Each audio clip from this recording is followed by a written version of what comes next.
Hello guys, in this video I am going to explain about the factors affecting validity of tools. इससे पहले हमने validity, types of validity ये सब देखा था। तो हम देखते हैं कि कौन कौन से फैक्टर्स हैं इस वीडियो के अंदर कि जो वैलिडिटी को अफेक्ट करते हैं, यानी कि या तो वैलिडिटी को इंक्रीज़ कर देते हैं या डिक्रीज़ कर देते हैं। फर्स्ट इसमें बात करें तो लेंथ ऑफ द टेस्ट। जो एक टेस्ट है उसकी जो लेंथ है वो भी काफ़ी वैलिडिटी को अफेक्ट करती है। Like a test usually represent a sample of many question, जिसके अंदर या तो टू शॉर्ट होते हैं, कुछ लॉन्ग होते हैं, कुछ वेरी लॉन्ग, इस टाइप के क्वेश्चन होते हैं।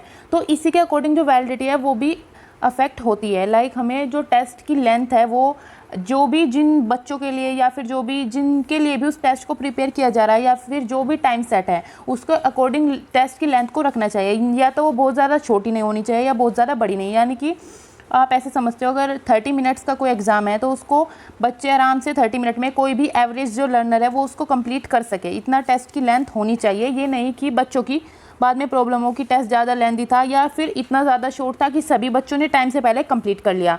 तो ये चीज़ें अफेक्ट करती है वैलिडिटी को और रिलायबिलिटी दोनों को ही।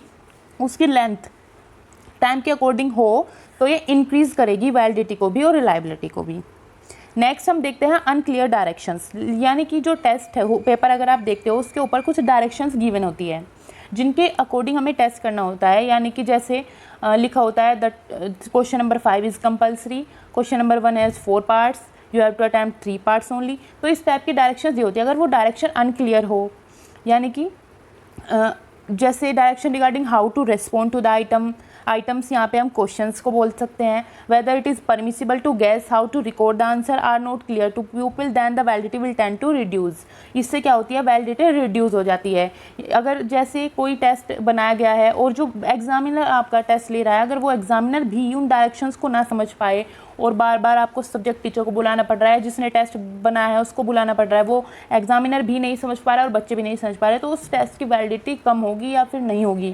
टेस्ट वही वैलिड होता है जिसको आसानी से, जिसकी डायरेक्शंस आसानी से कोई भी समझ पाए। अगर थोड़ी बहुत चीज़ों में एग्जामिनर से पूछना पड़ता है तो वो नॉर्मल है। बाकी अगर बार बार एग्जामिनर भी उन चीज़ों को ना समझ पाए तो that means these direction are unclear and test is not valid. Third अगर हम देखें तो एम्बिग्यूटी। एम्बिग्यूटी क्या होता है, देखिए ambiguity in statement in the test item lead to misrepresentation, differing interpretation, confusion. Ambiguity में क्या करते हैं कि टेस्ट के अंदर कुछ चीज़ें या तो कुछ सिलेबस से आउट ऑफ सिलेबस कुछ ऐड कर दिया, या फिर कुछ भी चीज़ें लाइक अगर बोला गया है 3 चैप्टर आएंगे और 4 चैप्टर में से कुछ रख दिया, या कोई ऐसा डायग्राम है जिसको बच्चों ने देखा नहीं है, समझा नहीं है, या कोई मिस रिप्रेजेंट हो गया, कोई क्वेश्चन नंबर 2 का पार्ट क्वेश्चन नंबर 1 के अंदर है, कुछ भी रिप्रेजेंटेशन या इंटरप्रिटेशन या कन्फ्यूजन, ये सब कुछ एम्बिग्यूटी को रिप्रेजेंट करते हैं। सम टाइम ये कंफ्यूज करते हैं और जो बेटर स्टूडेंट है उनकी परफॉर्मेंस गिर जाती है। जो पुअर वंस है वो इजीली कर लेते हैं। लाइक अगर कुछ क्वेश्चन सिंपल गिवन है पुअर वाले उन्हें कर लेंगे और जो बेटर स्टूडेंट है वो भी। बट जिनमें एम्बिग्यूटी है, पुअर वाला तो कुछ भी लिख के आ जाएगा, लाइक उसे अगर कन्फ्यूजन है वो उसने कुछ भी लिख दिया, उसको पहले से ही वैसे कुछ नहीं आता है तो हो सकता है वो उसका आंसर हो। बट अगर बेटर स्टूडेंट है वो अच्छे से उसको एनालिसिस करेगा और वो उसी कन्फ्यूजन में उससे वो क्वेश्चन पेपर गलत हो सकता है कि इसका मैं क्या आंसर दूँ, ये निगेटिव डायरेक्शन जो है वो जा सकती है उसकी। Therefore the validity of test is lower. इससे टेस्ट की जो वैलिडिटी है वो लो हो सकती है। इसलिए टेस्ट के अंदर कोई भी टेस्ट पेपर आप बनाते हो उसमें एम्बिग्यूटी नहीं होनी चाहिए, वो टेस्ट तभी वैलिड होगा। और अदर फैक्टर्स जो है जैसे कि लैंग्वेज ऑफ द क्वेश्चंस, वो ज़्यादा हार्ड नहीं होनी चाहिए, ज़्यादा ये भी नहीं होनी चाहिए कि बच्चे उसको बिल्कुल ही समझ नहीं पा रहे, या आपने लोकल लैंग्वेज में एग्ज़ाम बना दिया। आप कोई एग्ज़ाम नहीं देखते होंगे जो एक लोकल लैंग्वेज में बना हो, लाइक कोई खड़ी बोली में बना हो, ये ऐसा नहीं होता क्योंकि टेस्ट को हमें वैलिड बनाना होता है। हर तरह के बैकग्राउंड के बच्चे उसको देने आते हैं। लाइक एक तो नेशनल लेवल्स के टेस्ट भी होते हैं तो उनको देखते हुए आप देखते होंगे मल्टीलिंगुअल का कॉन्सेप्ट है कि बाइलिंगुअल में टेस्ट है, 3 लैंग्वेज में टेस्ट है या फिर 2 लैंग्वेज में गिवन है। बट वो अगर अपनी लैंग्वेज के अंदर भी है तो उसको एक प्रॉपर उसकी अच्छे से इस जो है सीक्वेंस के साथ चीज़ें लिखी होती है। लैंग्वेज जो है वो अप्रोप्रिएट होती है लर्नर के अकॉर्डिंग, तो ये लैंग्वेज भी अफेक्ट करती है। नेक्स्ट हम देखें तो level of self efficacy. Self efficacy से हम समझ सकते हैं persons belief in his or her ability to succeed in a particular situation.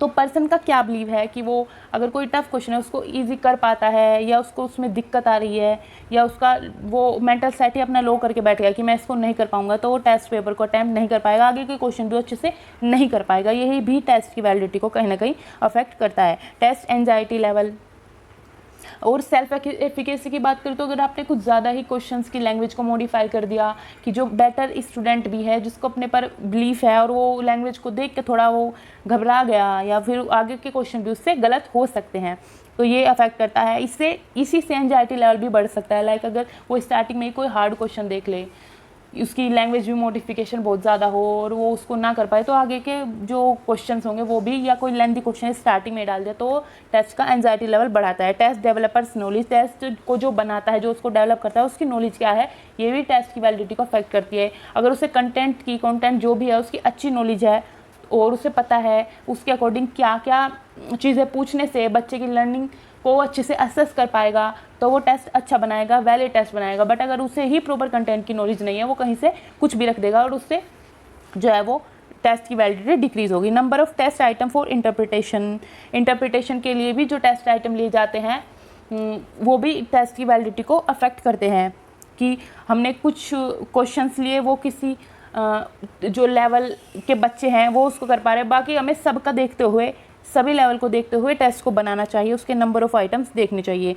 Different set of question paper भी, कभी कभी क्या होता है सेट बनाया, बट जैसे सेट ए, सेट बी, सी, और उसके अंदर हो जाएगी सेट बी जो है वो हार्ड थे उसके अंदर क्वेश्चंस काफ़ी। अगर ये सब क्राइटेरिया है तो ये वैलिडिटी को अफेक्ट करेगा, क्योंकि सेट ए के बच्चे और सेट सी के बच्चे पेपर को आसानी से कर लेंगे, सेट बी वालों के लोअर मार्क्स रह जाएंगे अच्छी लर्निंग होने के बावजूद भी।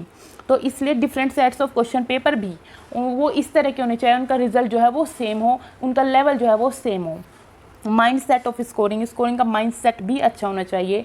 लाइक कि हम इसको टेस्ट जो है वो इतना तो स्कोरिंग हो कि अगर कोई अच्छे से उसने प्रिपरेशन की है, उसको कॉन्सेप्ट क्लियर है, तो वो इजीली अच्छा मार्क्स जो है उसके अंदर वो अच्छे मार्क्स स्कोर कर पाए, उसको ज़्यादा प्रॉब्लम ना हो। Assumption of the test framers के अजम्पशंस पे भी डिपेंड करता है। लाइक कुछ टेस्ट फ्रेमर्स ऐसे होते हैं वो प्रीवियस ईयर क्वेश्चन जो है वो सेम उठा के रख देते हैं, तो जिसने पूरा कंटेंट पढ़ा हुआ है, अगर बाई चांस उसने प्रीवियस ईयर नहीं देखा, उसको करने में प्रॉब्लम आएगी। और अगर कोई प्रीवियस ईयर के भरोसे ही बैठा है, उसने पूरा कंटेंट नहीं पढ़ा है, तो वो उसको ईजिली कर लेगा। तो प्रीवियस ईयर क्वेश्चंस को भी हमें अगर लाना है, कोई प्रॉब्लम नहीं है अगर आप प्रीवियस ईयर क्वेश्चन पेपर को रख रहे हो, बट उनकी लैंग्वेज को आप मॉडिफाई कर सकते हो, उसे एप्लीकेशन बेस्ड बना सकते हो, क्वेश्चन को थोड़ा चेंज कर सकते हो, उसको पार्ट्स में डिवाइड कर सकते हो। तो इससे क्या होगा, प्रीवियस ईयर पेपर की भी एप्लीकेशन हो जाएगी, बट हम उसमें मॉडिफिकेशन करके जिसने पूरा कंटेंट पढ़ा है या जिसने प्रीवियस ईयर भी पढ़ा है, सबके साथ एक जस्टिस हो जाएगा इससे, और टेस्ट की जो वैलिडिटी ये सब अच्छे से इंक्रीज हो पाएगी। At last, thanks for watching. Please like, share and subscribe the channel.